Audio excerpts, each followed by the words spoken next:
Welcome back to the True Assassins podcast. I'm Adrian Smith, and with me today is Julia Jones. Great to be here, Adrian. Ready for another wild one. Always. Today we're diving into a story about an assassin who is sent to kill a sun priestess during a solar eclipse. But, well, let's just say things don't exactly go according to plan. If you enjoy these daily true crime stories about the dark world of murder hitmen and assassins, be sure to rate and follow the show so you never miss an episode.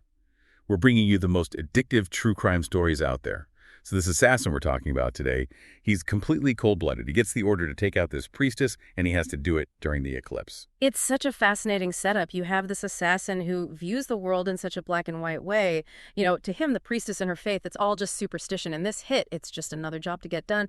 The sources you shared really highlight how much he underestimates what he's getting himself into. What do you think? I completely agree. It's not like she's just any priestess. She's revered by her people, seen as this direct connection to the sun god. And the eclipse, this is a hugely important event for them. It's full of spiritual meaning. Exactly. It's like you have these two completely opposite worldviews clashing, the assassin's cynicism versus the priestess's deep faith. And the eclipse is the stage for this whole confrontation. And what a stage it is. Our assassin is waiting for the eclipse. It's a perfect cover, right? The moment comes, he makes his move, and the priestess is gone, just vanishes. I think that's where the story really takes a turn. He doesn't feel the relief of a job well done. Instead, there's panic. And it's only as the sunlight starts to return that he realizes something is seriously wrong. You know, I noticed that too. In one of the sources, they describe the returning sunlight as like the source of his doom. It's almost foreshadowing what's about to happen. It definitely is. This isn't just the mission gone wrong. This is the beginning of something much darker. And that's where things get really creepy. From the blinding light, these beings appear. They aren't human. More like figures of pure, intense light. Yeah. And they're definitely not there to welcome him. It's like they are the raw power of the sun, and they are not happy. And in that moment, he realizes, maybe a little too late, that he's messed with something way beyond his control. And if you think things couldn't get any worse for this guy, the priestess comes back. But not as a victim, no way. She returns like this conduit of pure solar fury. It's like the tables had completely turned. The woman he was sent to kill is now the one in control of his fate. One of the articles you sent me compared it to that Greek myth about Icarus. You know, the one who flies too close to the sun. That's a really interesting connection. It's the classic story of hubris. Right. Thinking you can challenge a power that's way bigger than you. And that's where the whole power dynamic just flips. The assassin who tried to use the eclipse to defy the sun, he becomes the sacrifice. And the sources really don't hold back on the details of his death. It's brutal.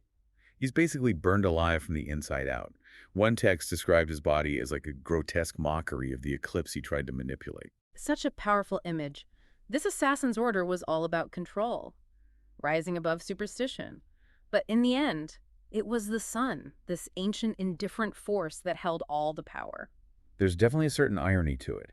He literally becomes the eclipse he was trying to control. It's like a chilling reminder that some forces you just don't mess with. Absolutely. And it wasn't just a lesson for him. When the villagers find his remains burned on the altar, it sends a clear message.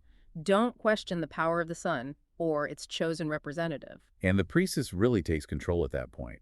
She presents the assassin's death not as a miracle, but as a warning.